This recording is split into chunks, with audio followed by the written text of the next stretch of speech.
Good morning mga ka-Asen. So update po tayo sa pinagawa natin na septic tank.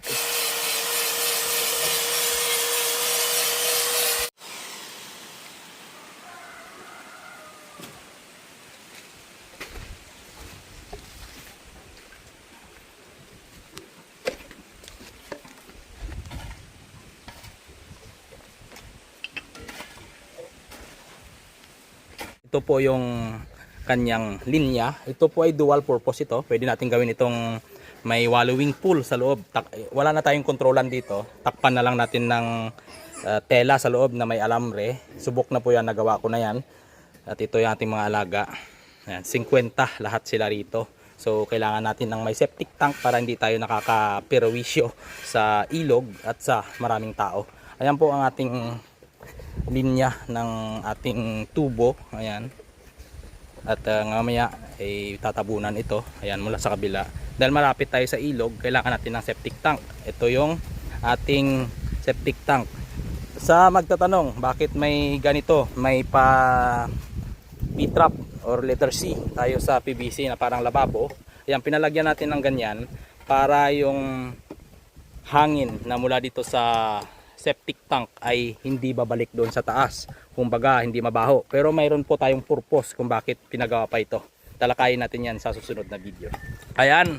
Ayan na yung ating nakatakip na. Nilagyan nyo na screen yan sa loob? Hindi na. Hindi na. Hindi naman na siguro. Ayan, nakatakip na po yung ating septic tank. Ito may nakita kayong poste. Papabubungan po natin yan pag dumating yung budget natin. Gagaling-galingan lang natin sa pagsayaw sa Adonis para makakuha tayo ng budget. Ayan na. Nalagyan ng palitada para may airtight, hindi makalabas yung hangin. Ito rin sa kabila. Bali dalawa po ito. Dito sa may poste na to, may hati na hollow block sa loob at may butas lang ng PVC para yung tubig ay lilipat lang sa kabila. Ang dumi naman ay rito lang mag-i-stack at magki-create ito ng gas. Pero hindi man sa mabilisang panahon o sa pabilisang pamamaraan, siguro mga isang buwan magkakaroon ito ng biogas o methane gas, at yan ang lalabas dito sa PVC na kulay blue.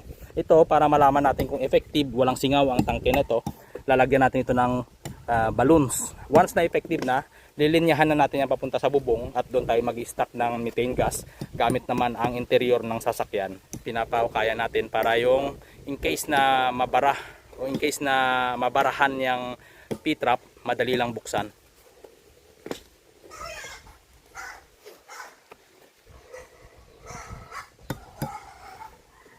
Ayan, hanggang dito na lang. Update naman sa susunod na video.